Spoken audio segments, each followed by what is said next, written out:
New to FrightFest this year is a strand called First Blood, a collection of 5 horror movies from up-and-coming directors. So these are the filmmakers you want to watch out for.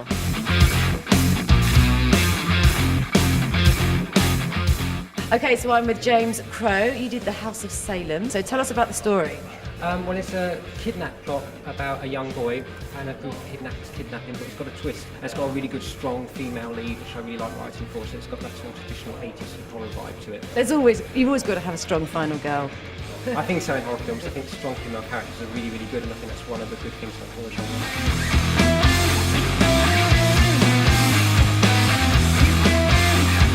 Stewart, you're here to promote your first film, The Creature Below.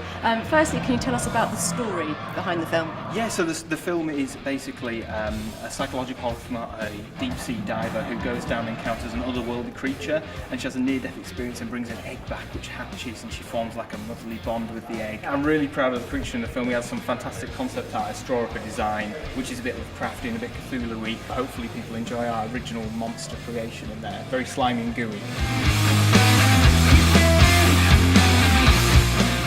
I'm here with Laurie, the director of The Unkindness of Ravens. Okay, firstly, tell me about the story of the film.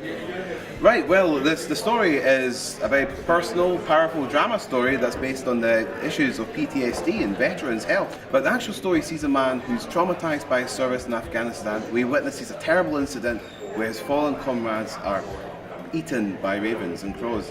It's a film that combines aspects of Evil Dead with Apocalypse Now and Jacob's Ladder, and you're just watching this thinking, what the hell is going on to this poor man? Yeah, the film really escalates. It's brilliant. I saw it, and it's like, a lot of it's like drama, and it's very character-based, and then it kicks off big time, doesn't it? I think for me, the last act in a film is just so important, you know, and we're playing with the audience's expectations. In the first act, you know, you're thinking, is this a slow burn, a psychological thriller, it's subtle, and then, you know, yeah, all hell breaks loose. Our writer, Sarah Daly, did a great job of really manipulating the audience's expectations, and that's the funnest part of the process.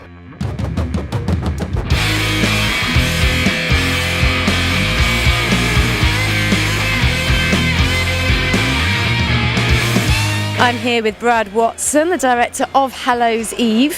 Firstly, can you give us the premise of the film?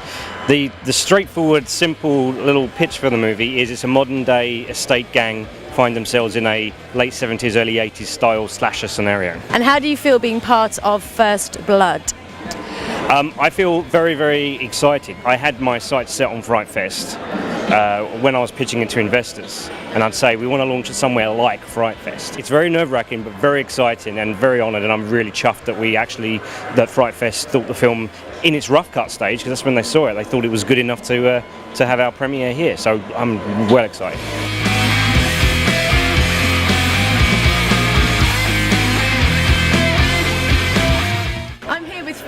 Craig of Cruel Summer. So firstly, tell us a bit about the movie's premise. Yeah, it's a true story. It's inspired by real events. It portrays a day in the life of 4 teenagers and sort of how a life can manifest and the snowballing effects. It is actually quite a grim, tragic watch. It's a hard one to sit through, but it has a lot of impact. Why did you want to tell this story? We were just really interested in the way that youth are sometimes peer pressured or even bullied into doing horrendous acts. So we wrote it in 2013, where there was a lot of media coverage on youth-related crime, lots of stabbings and other sort of violence. So we wanted to explore that.